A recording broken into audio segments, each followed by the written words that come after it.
Assalomu alaykum hammaga. Mana bugungi ishlarimizdan bizga kubik mashinasi kelgan, qaltirash muammosi bilan kelgan. Hozir yerda ko'rib chiqamiz. Aka yugurib yuboring-chi. Mana ko'rib turganlaringni qaltirab yotibdi. Bir bilan 4-silindr umuman ishlagani yo'q.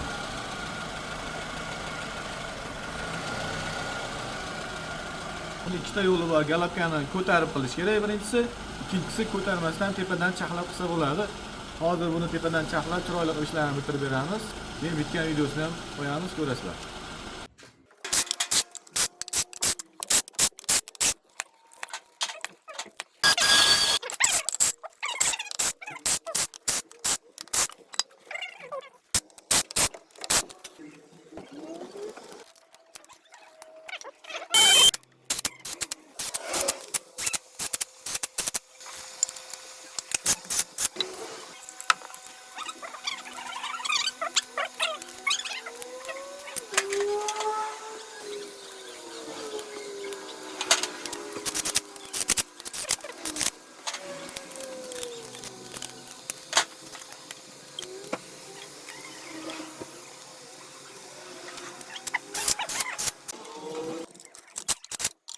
Mana mashinamiz ham tayyor bo'ldi. Hozir bitta yurgizib tekshirib ko'ramiz.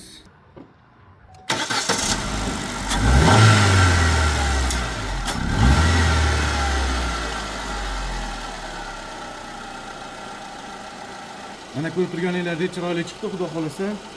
Choyga choy olib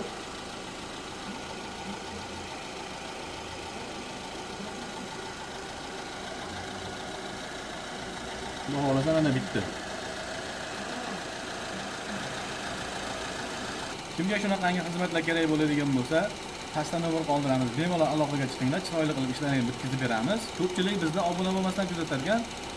Shunaqa yaxshi videolar o'tkazavermaslik uchun obuna tugmasini bosib qo'ying. Obuna bo'lib qo'ysangiz, yaxshi kontentlarni ko'rib borasiz. Xudo xohlasa chiroyli qilib ishlarini bitkazib beramiz.